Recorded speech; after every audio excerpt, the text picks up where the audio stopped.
Hello and welcome to yet another episode of The Founder. I'm your host Tasha Sejal. First of all, a big thank you going out to everybody who's following us, and of course to all the fans out there, the supporters as well. It is time for yet another exclusive interview. Today with me I have Sohail from the Pearl Studios. Hello Sohail, how are you? Doing very well, Tasha. Thank you. Okay, so tell us a little about yourself for those of you who don't know. Well, I've come from a jewelry industry. I've been in the industry for the last 6.5 years, and the journey has been quite exciting. So people know me today mostly for my jewelry related work and services, and been ending up to a place where we have come to a position of 2 stores, one in Kolpiti and one at One Golf Mall. So that would be a little bit of me. Awesome, congratulations on your success so far, and tell us a little bit about Pearl Studio and how it all started. Well, Pearl Studio, the venture dates back to about 3 years. It all started when I was leaving my previous job and when I was thinking, okay, what is my next step? What am I going to go from here? So naturally, being in the industry and working for a jewelry company before, I did have a couple of contacts in the international region. And I had a business plan of starting a small back-end office in Sri Lanka with jewelry related services, say designing, consumer concept developments, 3D visualizing, sketches. So having the plan in my mind, I kind of pitched it to my mentor at that particular time, still is Mr. Sandeep Shah, who's based in Japan. Okay. So this is when I told him that, hey, I have a plan like this, would you want to go ahead with it? So that's when the Japanese company got really interested, and then they were like, yes, we wouldn't mind you doing the back-end services for us and for a couple of other companies. So that's how the entire thing started as a company.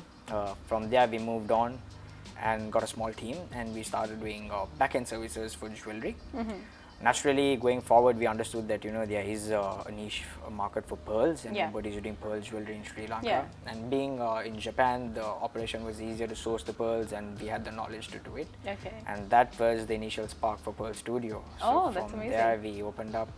We started about a year, and 6 months line, we did identify the potential. So we decided opening another store at OGF was a good idea. So that's how the company came into mark, basically. So it's identifying the niche of pearls and having the setup to do it is what inspired me to start the company. Now I can imagine, of course, you've gone through a whole lot of process, and of course to be what you are today. Was it at all a challenge to get things started off in the beginning?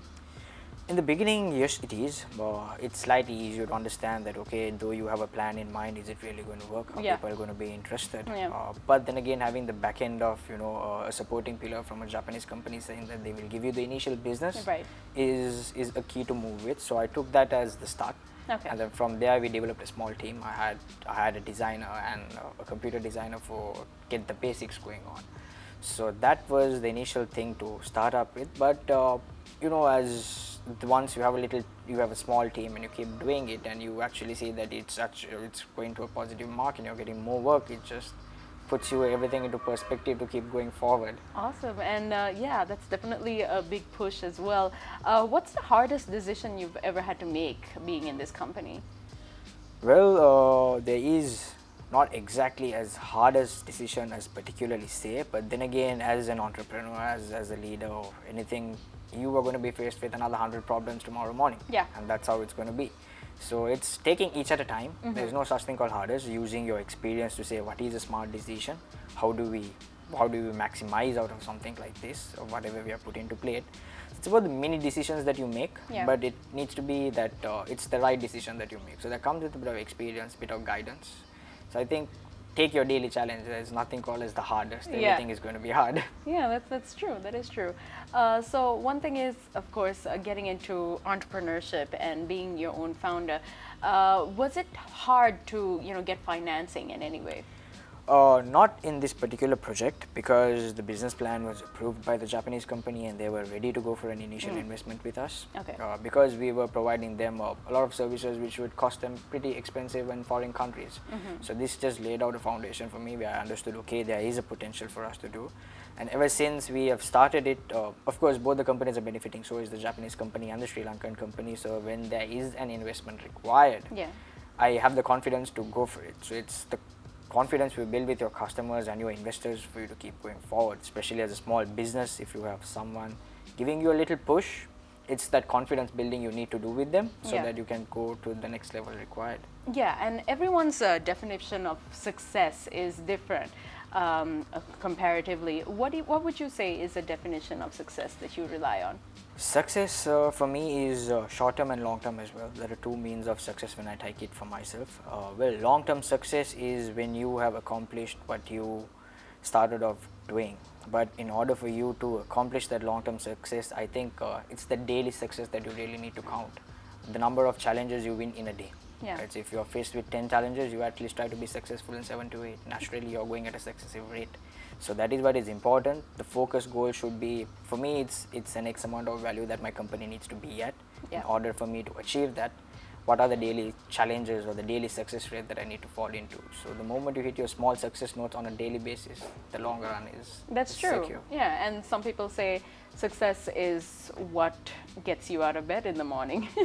But what really does get you out of bed in the morning? For me, something that gets me out of the bed in the morning is knowing that I have a team of 9 people who are equally passionate of what we are doing.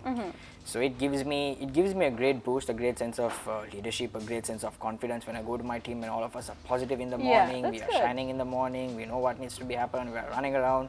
So that is something I look forward in the morning. I have a routine, I wake up early and just get ready for my work. So I prefer going to office before anyone else, and then seeing everybody coming with liveliness is something I look forward every morning too. Yeah, that's true. And you spoke about your team, of course. Now, whenever someone wants to start a new business or a new startup, getting a place is always the issue. And nowadays, you get these wonderful places like this, like the Colombo Cooperative, that actually provides modern workspaces and creative spaces for companies of all sizes. And this next question is a courtesy of the Colombo Cooperative. We would like to know what your favorite productivity hack is. My favorite productivity hack would be something I read some time ago, and it has come in very handy for me throughout my daily career, throughout my lifelong career actually. It's something that says, if it takes less than a minute to finish it, finish it. Oh wow. If it takes less than a minute to finish it, finish it. Because the small things which you don't finish it, right, the small minor things which takes you actually less than a minute, saying yes, attending a meeting, arranging a meeting, saying no, giving them a decision.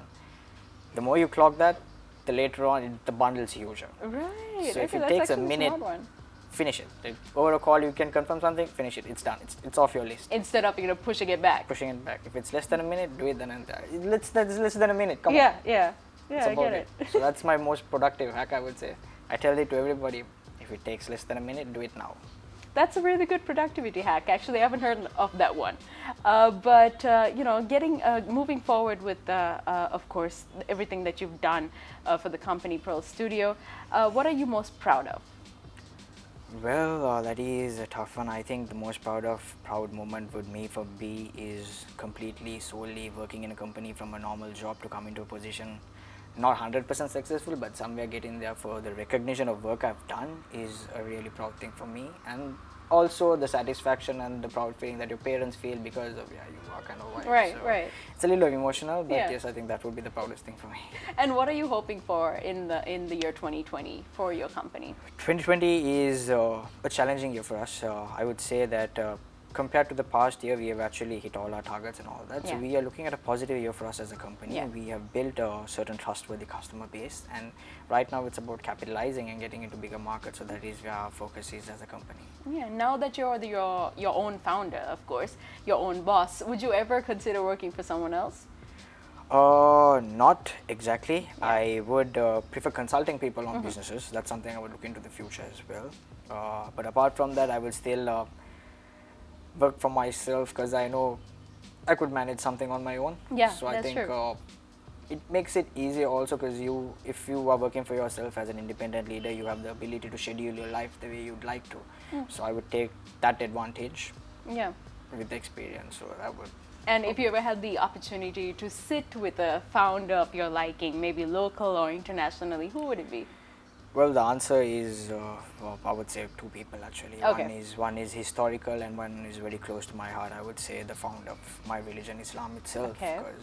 Because a person to have 1.8 billion followers today on earth following a particular religion to give that message is something incredible and huge. And of today's era, my personal favorite is not exactly a founder but leader, Okay. is Virat Kohli. Okay, wow, The good. passion, the aggression, the leadership, and it's his style of work that I really love. So if I'm the best, you need to be the best in my team as well. It's a good example as well, yeah. It is. It's one of the most best and the modern leaderships I see, Yeah. especially in a platform so huge. Cricket being, it's huge, and if you're the Indian captain today, you got to be something really good. Yeah, that's true. That is true. So Yeah, that's actually pretty insightful as well.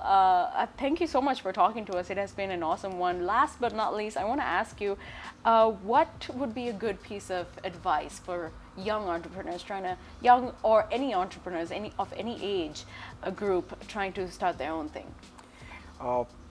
the best bit of advice is, I mean, I don't know if it's the best, but something that has worked for me is how consistent you can be. Yeah. Right. That is peculiar for me, because if you are consistent on your daily basis on what you do, I think that will actually result into a lot of things. So you need to be smart, but you also need to be consistent of what you do, because it can't be that, you know, one day or maybe a month you're motivated and your pace is really up, and the next month you feel low key and you feel down. You got to be consistent if you really want to do a business. You can't. You are going to be faced with challenges. You'll have hardships. You'll have a lot of trouble, sleepless nights. But then again, the next day morning you got to face up. You got to get up and get going. It's the three words, right? Get up, dress up, get up, show up. Show up. You got to show up. Yeah, so it's about being consistent. Occasionally, yes, take a break. Go to a holiday. Just get your mind off things. It's important. It's mandatory. But then again, it's self-motivation and being consistent. If you are, the around you people are definitely going to be consistent too. Yeah, and I assume you're a hard-working person, of course. You know, breaks are definitely needed. What do you do for a break?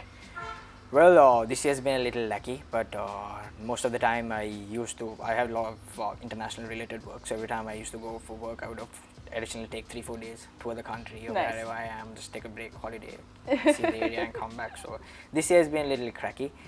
There's not been much international travel, but occasionally I'd like to mellow down on a weekend. Probably tell my staff that, you know, this is a weekend I'm taking after some time, and just do not disturb me on this weekend. Probably just stay at home, stay with my family, because sometimes you just don't spend much time with them. That's true. Yeah, So that's true. just stay And with of my course, family. they are the support system of anyone, right? So basically, yeah, that's really amazing. And of course, thank you so much for joining us today on The Founder. I wish you all the very best of luck Thank for you so much, the Sasha. Pearl I Studio. appreciate it. I had a good time. Thanks. Awesome. So there you have it. That's Sohail from Pearl Studio. Check him out and get to know a little bit more about Pearl Studio. And I'll see you next time on the next episode of The Founder.